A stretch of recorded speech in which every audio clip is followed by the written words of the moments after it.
नमस्कार मेरे प्यारे दोस्तों, मेरे YouTube चैनल भक्ति रस में आप सभी का स्वागत है। इस वीडियो में हम आपको बताने जा रहे हैं विश्वकर्मा पूजा की कथा। आगे बढ़ने से पहले प्लीज मेरे चैनल को सब्सक्राइब करना ना भूलिएगा। विश्वकर्मा पूजा की कथा।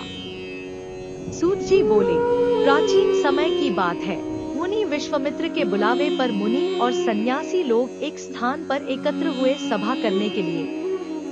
सभा में मुनि विश्वामित्र ने सभी को संबोधित किया। मुनि विश्वामित्र ने कहा कि हे मुनियों, आश्रमों में दुष्ट राक्षस यज्ञ करने वाले हमारे लोगों को अपना भोजन बना लेते हैं, यज्ञों को नष्ट कर देते हैं, जिसके कारण हमारे पूजा पाठ, ध्यान आदि में परेशानी हो रही है।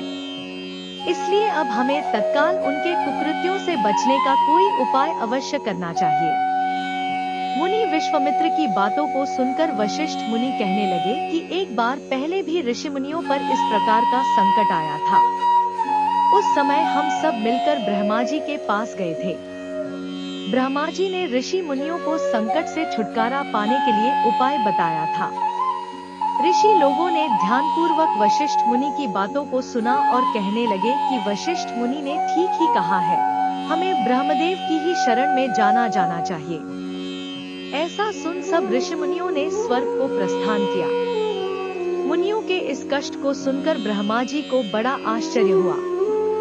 ब्रह्मा जी कहने लगे कि हे मुनियों, राक्षसों से तो स्वर्ग में रहने वाले देवता को भी भय लगता रहता है, फिर मनुष्यों का तो कहना ही क्या, जो बुढ़ापे और मृत्यु के दुखों में लिप्त रहते हैं। उन राक्षसों को नष्ट करने में श्री विश्वकर्मा समर्थ हैं। आप लोग श्री विश्वकर्मा के शरण में जाएं।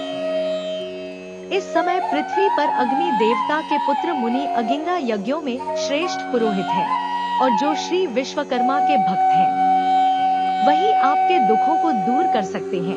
इसलिए हे मुनियों, आप उन्हीं के पास जाएं। सूत जी बोले, ब्रह्मा जी के कथन के अनुसार मुनि लोग अगिंगा ऋषि के पास गए। मुनियों की बातों को सुनकर अगिंगा ऋषि ने कहा, हे मुनियों, आप लोग क्यों व्यर्थ में इधर उधर मारे फिर रहे हैं। दुखों दूर करने में विश्वकर्मा भगवान के अतिरिक्त और कोई भी समर्थ नहीं है। अमावस्या के दिन आप लोग अपने साधारण कर्मों को रोककर भक्ति पूर्वक श्री विश्वकर्मा कथा सुने और उनकी उपासना करें। आपके सारे कष्टों को विश्वकर्मा भगवान अवश्य दूर करेंगे। महर्षि अगिंगा के बातों को सुनकर सभी लोग अपने अपने आश्रमों को चले गए। तत्पश्चात अमावस्या के दिन मुनियों ने यज्ञ किया।